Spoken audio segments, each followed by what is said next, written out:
Tonight we're reading from Catholics in the Bible, a pass out, and this is by Father Mike Manning, SVD.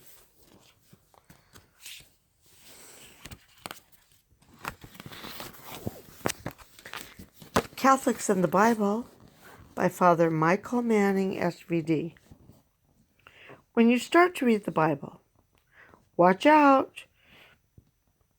The author of the letter to the Hebrews calls the Word of God a two-edged sword. Even an innocent reading of a few lines can cut you to the bone. In our world of escape and pretense, the Bible makes us stand naked to the truth of God in our lives. In the Bible, if the Bible is so powerful, how can we Catholics possibly be ignoring it? Protestants love the Bible. They read it, quote it, memorize it. Catholics, on the other hand, honor the Bible, but are often wary of getting too involved with it. Heaven forbid. As I was growing up in my Catholic family, and this is by, again, Father Michael Manning, we had a big St. Joseph Bible in the house. It was seldom, if ever, opened. Because the Bible was read at Mass, we knew it was a sacred book and something to be honored. But for us, the interpretation of the Bible was to be given by the priest. In fact, Catholics considered the frequent reading of and reference to the Bible by Protestants dangerous.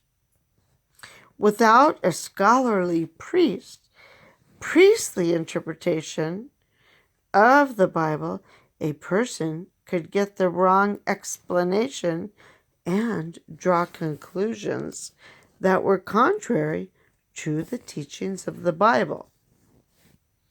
Again, this is by Father Michael Manning that I'm reading. The estrangement. How did the Catholic separation from the Word of God come about? Let's understand this estrangement from the Bible by first looking at the history of how the Bible came to be.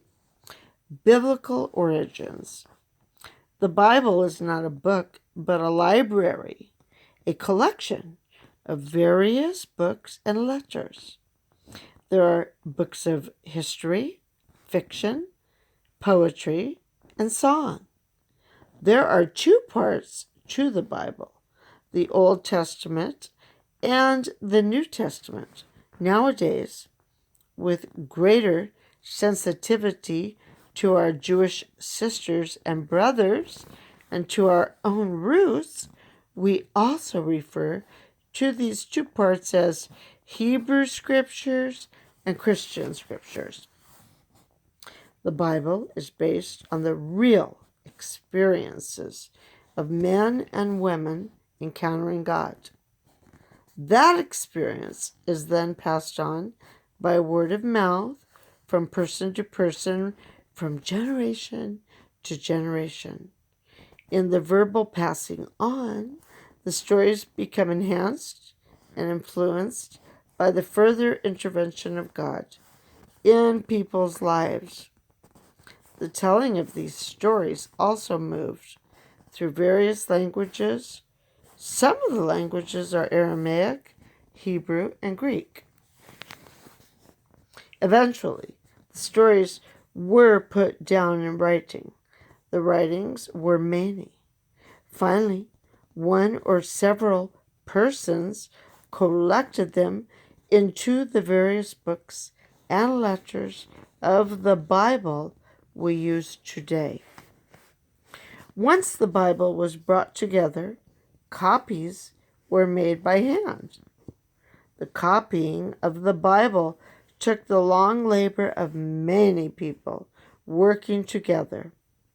The meticulous and time-consuming way of reproducing the Bible meant that there were very few Bibles in circulation. Only a select number of people had the luxury of possessing a personal copy. Most people had to share a Bible. With so few Bibles accessible, if a Bible was made available in a church, it usually was so precious that it was chained down or locked away so that it couldn't be stolen. Another reason that the Bible wasn't accessible to the ordinary person was that the level of literacy in the world was very low. Few people could read, so naturally the Bible became the domain of the scholar, who usually was also a cleric. Protestant Reformation.